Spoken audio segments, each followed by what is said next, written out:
Does Foodie Beauty understand what the implications may be if she decides to leave Islam? Does she? There are different videos that I can post, that I will post. This is just one from an ex-Muslim giving a few reasons why he left Islam. Chantal would do well to listen to these videos that I post. She would do well to listen. Don't let anybody kid you or fool you into thinking Islam is the religion of peace.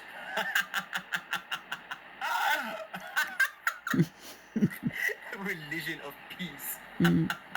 Well, all right, let's get on with it. 3 reasons why for some time now, I am no longer part of this tyrannical belief system. Tyrannical. You be your own judge, you make your own judgments. So. It's up to you. All right, so I have some notes here, so I'm going to read a little bit off of them. So reason number 1, and by the way, I highly suggest you stay until reason number 3 because I've got a painful story to tell you, okay? Personal story, all right? So anyway, number 1, intolerance of others. Yes. And it's really hilarious to me when Muslims try to make it look like that Islam is the religion of tolerance, it is the religion of peace, Prophet Muhammad lived alongside Christians and Jews, which, by the way, he taxed them, all right? Anyway, that's hilarious to me. That's hilarious because for every one seemingly tolerant thing Uncle Mo did, him and his boys have done 10 intolerant things, all right? And a lot of times those seemingly intolerant actions were just for political reasons, all right? So, I'm going to read you a verse straight from the Quran. The Quran is the equivalent of the Bible, the Muslim Bible, okay? That's the word of God. Uncle Mo went to the cave, he channeled the word of God. Talking about Muhammad. So, the verse, I'm going to read it in Arabic and I'll translate it for you and you can go and look it up yourself. So, it's from surah called Al-Bayyina, all right? Albayana. Al-Bayyina, all right? I'm going to read it in Arabic first. I'll give you the translation. إن الذين كفروا من أهل الكتاب والمشركين في نار جهنم خالدين فيها أولئك هم شر البرية, which means those who are non-believers. So kuffar means that somebody who's not believing in Allah, not believing in the true one God. I know what you're going to say.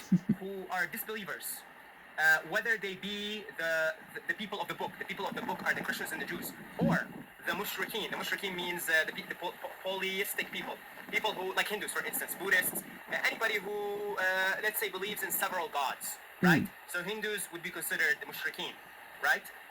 Fi nari jahannam, which means in hell. Khalidina fiha means they're just staying there. Okay, they're pretty much staying there forever. أولئك هم شر البرية means those are the worst of the bunch. You see? Now, there are at least, I just picked one. It's pretty straightforward. Like, it's just as straightforward as it gets. There are at least a minimum 10 to 30 other verses in the Quran that pretty much say the same thing. It says, if you're not a Muslim, straight to hell. Straight to hell. There's no hope for you. There's no such place. If you're a non-believer, if you're a Christian, Ahl al-Kitab, or in my a Jew, opinion. or if you're a mushrik, so if you're a Hindu, Zoroastrian, if you worship idols, point being, if you're not a Muslim, you go to Nari Jahannam, straight to hell, right? It's like, it's right there in the Muslim Bible, in the Quran. And then some Muslims will come and say, oh, we're tolerant. And they go to Western countries and they're complaining how their people are being intolerant of them. Guess what? The world is your mirror. The fact of the matter is you're intolerant yourself. So because the world mirrors your internal state, your intolerance reflects in the outer world. Exactly. Islam's tolerant. All right, number 2. Another thing. So when I first immigrated to Canada, I was grew up in the Middle East. My mother tongue is Arabic. I was in Canada. Had to, whenever I would shake the hands of a Christian, so anybody that's like white Canadian, I would have to wash my hands after, because they're considered dirty people, right? So there is so much intolerance to anything other than Muslim, and that's just facts, straight from the Muslim Bible, straight from the Quran. It's just facts. Like, you can't argue with that. Like, how are you gonna argue with this verse and 30 other verses just like it? Okay, number 2. It is extremely outdated. Extremely. So I'll give you some things that actually, like, you're supposed to do. if you're in a Muslim country that is actually applying the Sharia law, the law, the Islamic law. The Sharia law. Yeah, by the way, if you have sex outside of marriage, or you cheat, let's say, on your husband or your wife or whatever, you are, according to Sharia law, you're supposed to be stoned to death. Yeah. Stoned to death. So you get a group of people, okay? They get stones, and they just start throwing stones on you until you die. Well, they put you in a hole That's so first. outdated, right? It makes sense. Put you in a hole first, usually. I'm being too harsh here. In truth, I'm being too harsh. Come on. That's pretty logical. It's pretty logical. If somebody Does it still happen? Adultery, having sex outside of marriage, it's only right that they get stoned to death, right? Come on. It's the spirit of compassion and love here. So, another outdated piece of poo-poo is... Oh dear, they might come after you.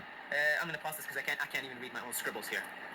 Took me like 2 minutes to read my own scribbles. So yeah, if you're a thief, you're caught stealing. Your hand should be cut off.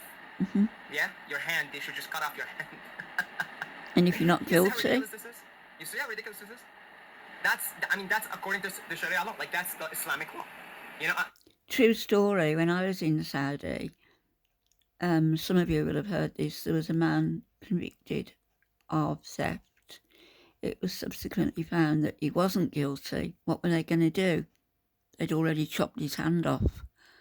I was there at the time. So he insisted that they chop his other hand off, because chopping one hand off shows that you're a thief. Chopping two hands off reveals that they've made a mistake, because the second time it would have been your head. A lot of Muslim countries don't do that because of how absurd it is, okay? But they should be doing that according to Islamic law.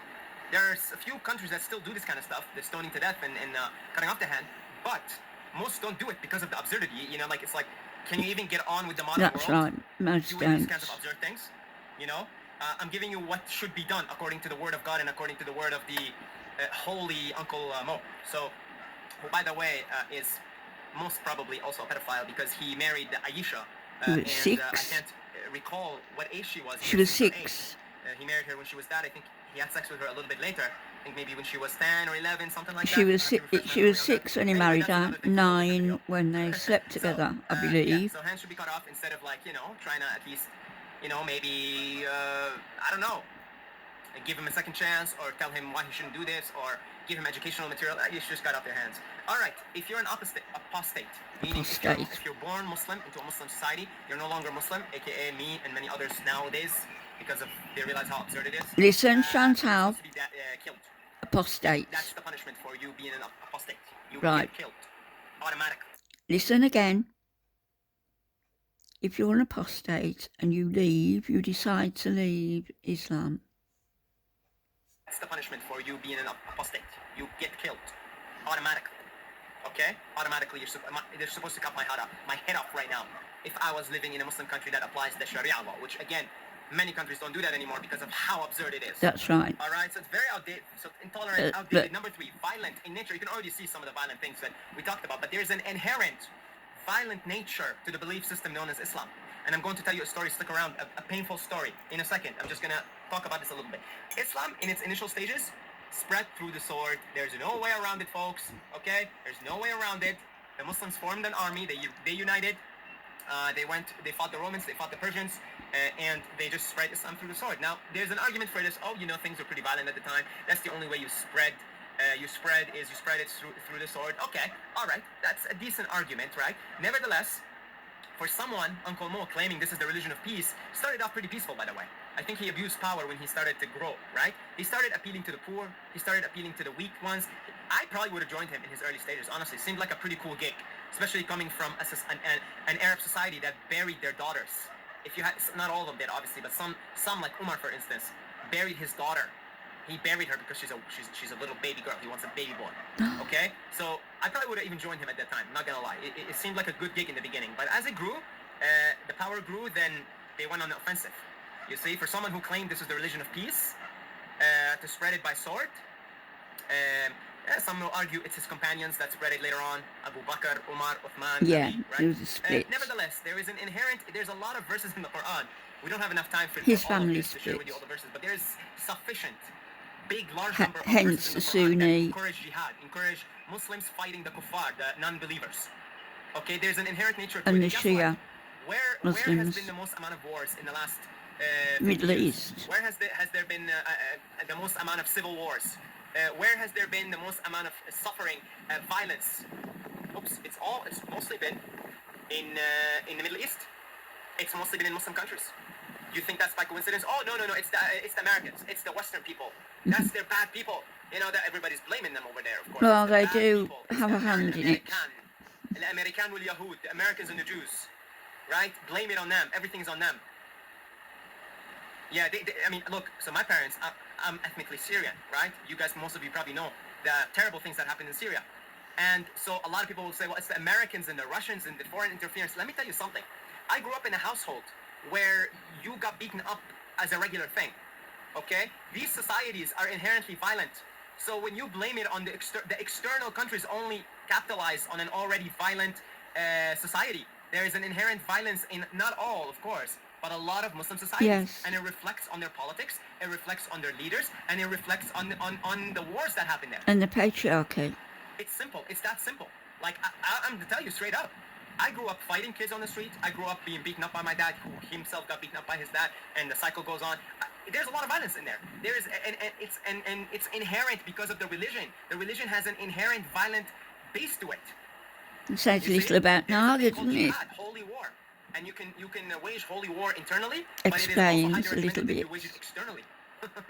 Right? And then they call it the religion of peace. So now the story. I mean, seriously, I can go on for hours here. I don't want to make these videos too long. Right? The story here. A close relative of mine, very close. She took off her scarf, hijab, which is mandatory. You're supposed to put it on as a woman. You know why? Because you don't want to seduce the men. Because That's if right. the women walk around with their hair flowing, they're going to seduce the men, and the Men can't control themselves. themselves. She took off her hijab, very close relative of mine, and she got beaten up by her dad. She sent me photos of blood all over her clothes and blood. Guys, she's in her late 20s. She's a grown woman. She's a grown woman. And as soon as she took off her hijab, and she's so brave to do it in a Muslim country, whoa, she got beaten up violently, like blood. I'm talking blood. Okay? Very, very painful stuff. Very painful stuff. Very tyrannical belief system. All right? So don't come and preach it as the religion of Islam, of peace. That's a joke. That's hilarious. That's so funny. All right. I'll see you guys in the next video. Thank you.